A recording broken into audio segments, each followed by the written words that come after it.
Is the Snow Skin Company's Snow Fibroblast Plasma Pen the real deal when it comes to removing those pesky Milia and sebaceous filament bumps from your face? In today's video, we're going to find out.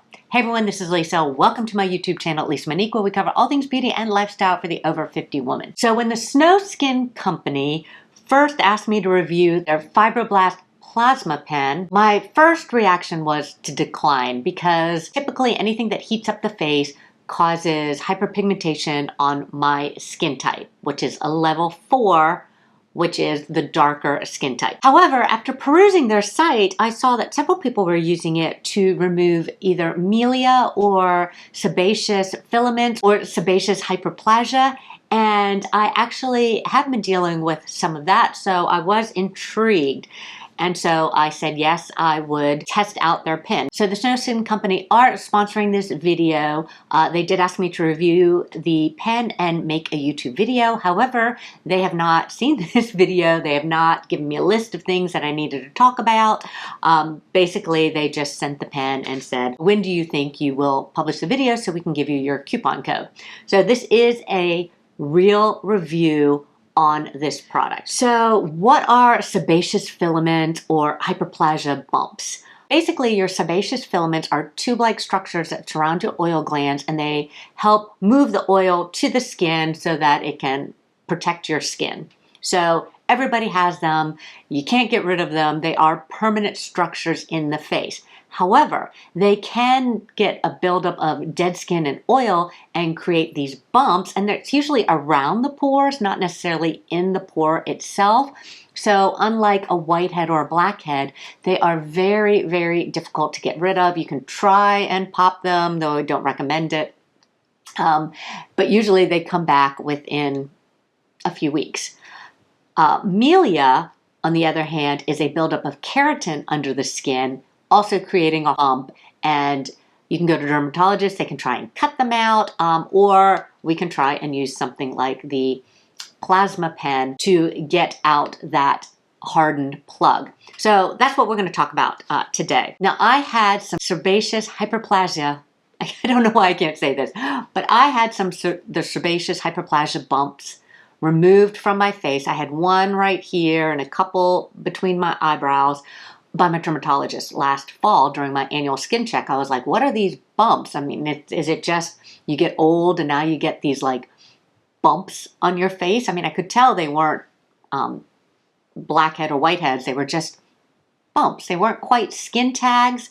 And my dermatologist told me what they were and said that we could just freeze them off. So she actually removed a couple of those. And then I had one on my chest, which she also removed. It was pretty large. She told me that it probably would take several treatments to get rid of the one on my chest. So they scabbed up, fell off, and the bumps were gone. And this was 6 months ago, and they're still gone. So that's what made me interested in being able to do some of the smaller bumps at home on my own, because I didn't have her go over all the little bumps, the little hardened bumps that were on the side of my nose that had been there for also months, maybe even years, that other people may not notice, but they used to just drive me crazy, because when you start noticing bumps on your face, sometimes you fixate on it, and I don't think that that's something that we should do. However, if you have a couple of Milia and sebaceous filament bumps on your face, or the sebaceous hyperplasma, and you're thinking of other alternatives besides going to the dermatologist and having them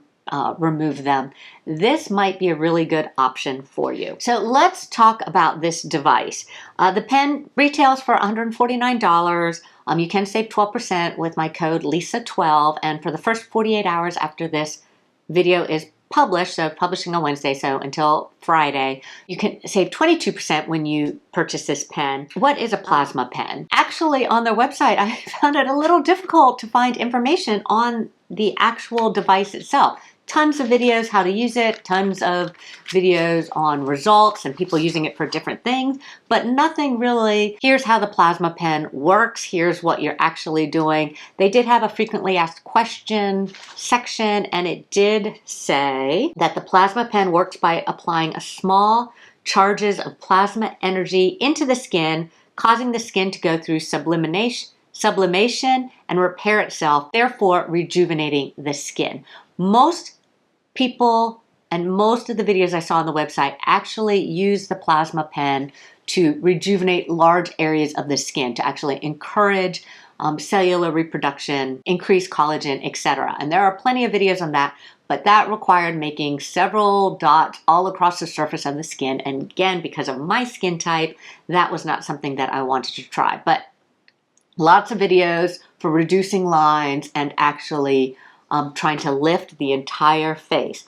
I was focusing on this specifically for removing those little dots, bumps that have been on the side of my nose forever. And so that's what we're going to talk about today. So you get the plasma pen, you get in the package, you get a USB charging cord, and you get a packet that includes some sterile, really ultrafine needles, one-time use needles. And in the same packet, this was all inside this little Ziploc baggie, it did have a couple of thicker needles. I don't know if you're going to be able to focus on this. It had a couple of thicker, heavier needles, and then also a little base. This tiny thing right here is a little base, and you use that to thread the needle into your pen. So you do not want to lose this itty bitty base. So I keep mine in this packet. I'm just going to show you how simple it is to thread the base. So I've already used this one-time use needle in here, but I saved it so I didn't have to open another needle for the video. I don't know if you can see it, but it's just an ultrafine needle on a thicker base, and you thread it. It stays at the top, so you're going to have this long piece that goes down, and you drop it into the larger hole and screw it in. So all that's going to stick out of the top is the ultrafine needle. Or if you're using one of their heavier needles, which are supposed to be used for, they say, moles or skin tags. Actually, the one on my chest, I probably should have used one of the bigger needles. Trying to do a new technology on your face and your skin, you're not sure how your skin's going to react. So I definitely wanted to start off small, just using the smallest, thinnest needles available. So there is an on-off button, and it starts at level 0, and then you can press it once, twice, 3 times, 4 times, to all the different levels. I've never gone past a level 4. I've only done the level 4, which is a low level, and then you have your button that actually will send an arc of energy through the needle. You're not going to see it unless I put my skin close to it. But when you're ready to zap your little bump, you push this button, and then you move the needle close to your skin. I'm going to turn this off because I don't want to zap somewhere I don't want to zap. And you don't necessarily have to touch it, but right before touching, you'll just see a little arc of energy, and there will be a little zap, and that's what's going to remove the Milia or the sebaceous filament. Now, I originally was going to start, and I did all my research just to do the really small bumps on my nose. You know what? We're getting older. It's harder to see, even with a magnifying mirror. I did find it easier when I would tap without pushing the button. I would put it right on the bump that I was trying to remove, and then pull it back just a little bit, push the button, and then zap the area. What does it feel like to zap? I mean, it makes me pull away, but it didn't hurt. To me, it's almost like plucking a facial hair, maybe not the ones right under my eyebrows, because those don't faze me at all anymore, but maybe if I was plucking one on my cheek or plucking one under my nose, how it's just going to make you flinch a little bit. That's kind of the way it felt, but I didn't find it painful. I did find I had to prepare myself for the zap. Now, they do recommend on the site, especially when people are doing it all over their face, to use a numbing cream, a lidocaine type cream. You can find that on Amazon, or sometimes stronger ones at an esthetician's office, but I didn't do that. And at the level 4, zapping my little bumps, I didn't find that I needed to. Again, it wasn't painful. It just was, I don't know, shocking. It's so shocking. It's like a little light shock. So what happens? I guess you are literally burning that top layer of skin off. So sometimes you can see a little puff of smoke. And then you're going to get a pinpoint scab. And so that's what I had. I was removing 5 little bumps on my face, and I had 5 little pinpoint scabs, which really were not noticeable at all. And after the first 24 hours when they did scab over, I put my makeup on top of it. I didn't notice anything at all. For the larger spots, like the one on my cheek, I probably should have done more zapping. I probably should have done a circle of zapping, because when I watched some esthetician videos and they're using it to remove a larger hyperplasia, I'm sorry if I am butchering it this whole time, but they talked about doing a zap in the center and then making, you know, almost a little circle to get all the tubular structures around that pore. But these were so tiny that I was working on that I just did a single one right at the tip, and it actually did really good at removing those filaments on my nose. They cleared up, they scabbed up. I didn't get any sort of darkening discoloration, and I also can see one bump that's still there. Now here's the thing about the bumps. Once you get rid of the larger bumps, and let's say I want to do 5 bumps, that bump could have been there, or it could have been one of the 5 because it's so close. But once you get rid of the large bumps, then the next bumps right next to it become the large bumps. So to me, it's a little bit hard to tell. I don't see it at all when I'm looking in a regular mirror like this, which is when I used to see the little circle of bumps. The one on my cheek, still there. I probably should go back and do more zap. And then after the first round that was so successful on my nose, I decided to try to get rid of ones that I had right here, and then I have one on my brow bone. I actually had 2, and I wanted to get rid of the larger one. And then also I wanted to try on some of my little chicken skin bumps. I had one that was right underneath a freckle, so it just always looked like I had a black dot. It looked like a black head on my chicken skin. So I went in for a second round, again, just using the number 4, too nervous to try anything larger. And I think it did really well. So this bump right here scabbed a little bit bigger. I could see it on future videos that I did, but the other ones were really small and they are way reduced. I mean, I wouldn't even notice them. So on my chicken skin, so I'm not sure if these are Milia or sebaceous filament, or if chicken skin is something else. I had a large one that showed up. It looked like a blackhead. And it wasn't. It was actually a bump under the freckle. That is gone. I don't have a black bump. I still have bumps though. And I was like, well, did I zap? I zapped 3 bumps, all kind of close together.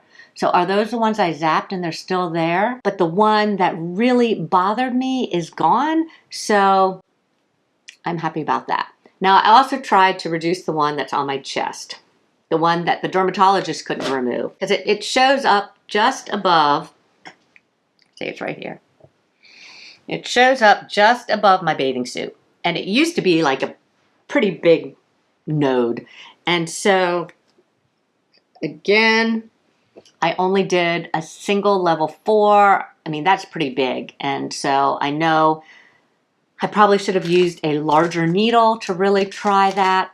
I'm a little hesitant because the dermatologist tried, it didn't go away. Then I tried, it didn't go away. I don't want it to become like some sort of scarred keloid or anything like that. Again, I have that darker skin, so we do tend to get more of the keloids, but it is a lot smaller. So I think I'm just going to leave that one alone. I found this extremely successful in removing the sebaceous filament from my nose. So if you have those, I just had a little cluster of them up here, but if you find that you have them on your nose and they're really driving you crazy, I think this is really great to use. And because I have it, I don't have to go to the dermatologist every time I need something removed. Larger ones, I definitely think you would need to use the numbing cream, and I think you'd need to work up with your confidence level using that in one of the larger needles and a little bit more power.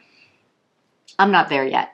And then as far as the whole doing it all over the face to reduce the lines, yeah, I wish I could try that. I would love to try that, but after doing the chemical peel and having it cause melasma, I'm not willing to risk irritating my skin like that. So in conclusion, would I recommend Snow Skin Co.'s Snow Fibroblast Plasma Pen or Milia and Sebaceous Filament removal? And the answer is yes. But I really think it is effective if you have any of those small bumps that are really bothering you. Again, you can go to their website. I'll put the link down below. A ton of videos of people using it for removal of various skin issues, and do your own research and see if it's something that interests you. Once again, I sure appreciate everybody being here. Thank you so much for watching, and we will see you next time.